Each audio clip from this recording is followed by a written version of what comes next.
Hi, students.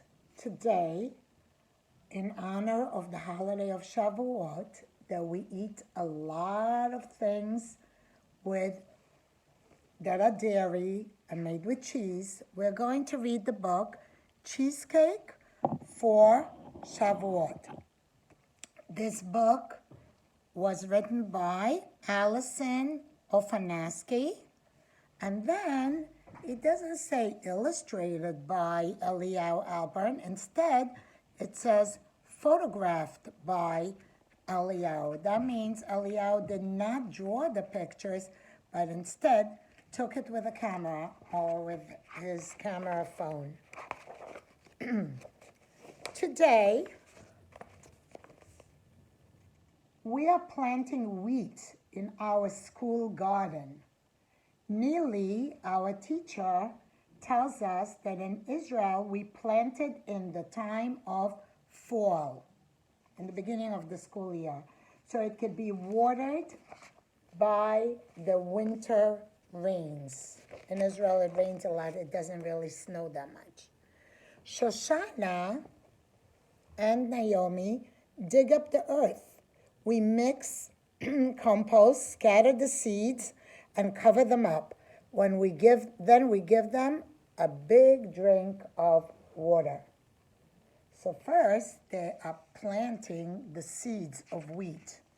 Here they are, scattering the seeds, putting them in, and here they are, watering it with a hose. A few weeks later, tiny green shoots appear. Hey, they look like grass, says Ruth. All winter we watch the wheat grow. Look, they keep watching it, and it does look like grass. Just before Pesach, Neely shows us that the wheat is making seeds. Each stalk has two little rows of green seeds on top. Can we cut it and make it into flour? Leah asked. Not yet, says Neely. The grains have to ripen. It won't be ready until later in the spring around Shavuot. That is why Shavuot is also called Chag HaKatzir, which is the time of harvesting the grain. No cutting yet. As the weather gets warmer and drier, the grain ripens. The seed heads turn brown and droop towards the ground, like this. Finally, it's harvest time. Each of us gets a turn to use the sickle. You remember the word sickle? We heard of that before in the Little Red Hen. Sickle is like a knife to cut it. Okay, each one of us gets a sickle. As I cut my stalks, a few grains fall on the ground. Hey, Avia says, these are called gleanings. We're supposed to leave them for the poor. Whatever falls on the floor, in the olden days, they used to leave in the fields for the poor. The poor were allowed to come and gather them up for themselves. Just like we read in the book of Ruth, Megillat Ruth. But what poor people are going to come to our school to pick them up? I said, they'll be wasted. We don't want to waste it. But we still can't keep them. So I have an idea, said Avia. We can bring them to the goats in the petting zoo. When we finish cutting the stalks, Neely tells us that we must leave them to dry in the sun first. We tie them up into bundles, each one called a sheaf, and we stand it up on the edge. The wheat bends all around like little umbrellas. You remember the wheat in Yosef's dream that bowed down except for to him? The next day, we take the gleanings. You remember the gleanings? That's the seeds that were left on the bottom. to the petting zoo. The goats' tongues tickle our hands when we feed them the seeds. Hey, let's milk the mother goats. There's a lot of milk this time of the year because the baby goats are old enough to eat other foods, and they will enjoy the grain that you brought. See, here they are feeding the seeds to the goats. And then we take turns milking.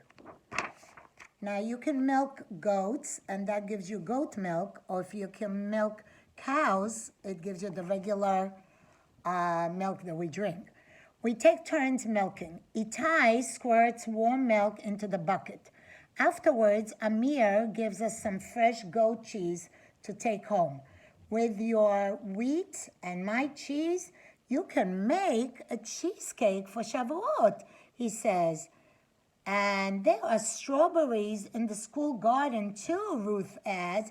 We can make a strawberry cheesecake. Yum. This is how they make the cheese. They take that goat milk and they put it through a cheesecloth and it becomes cheese. A week before Shavuot, the wheat is completely dry. Neely takes it apart the sheaf and gives us each a small bundle. We beat the stalks against the top and hit them with a stick. The grains fall to the ground. This is called threshing. When they beat it up to separate the seeds, it's called threshing. Here they are.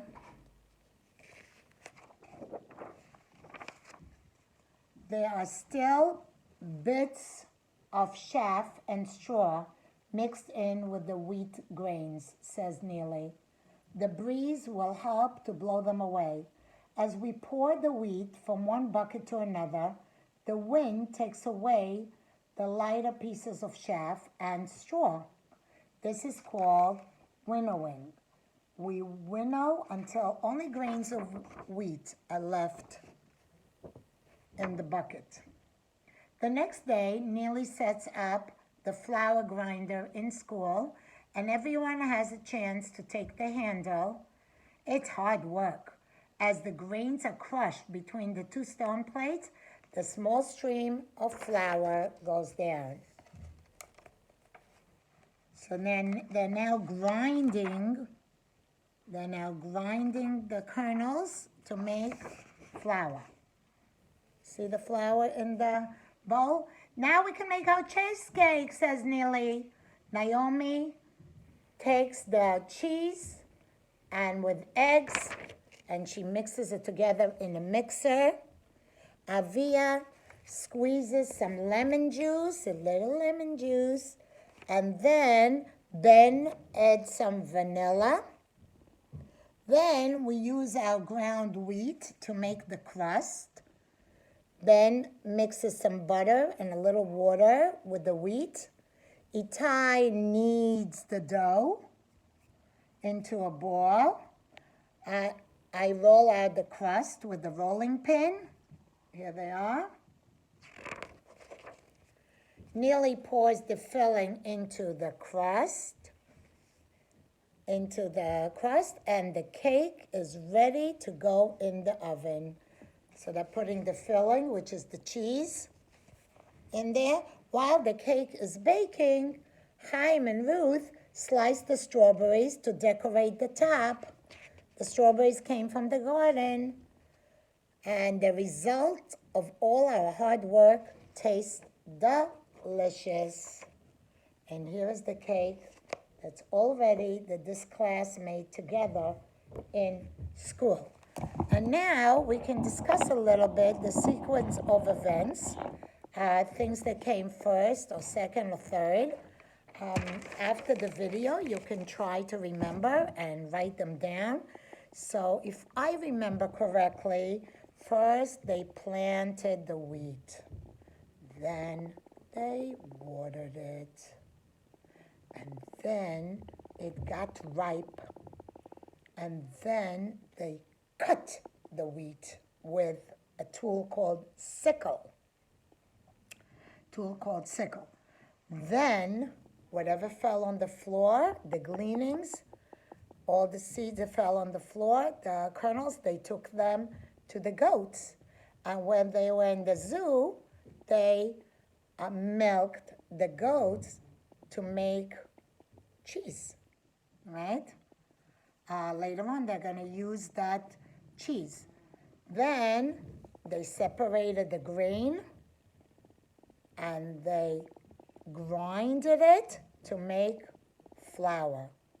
And then they finally were able to make the cheesecake. If some of you remember how they made the cheesecake, you can write that down as well in order. Thank you. I hope you enjoyed the book, Cheesecake for Shabuot. Have a great day.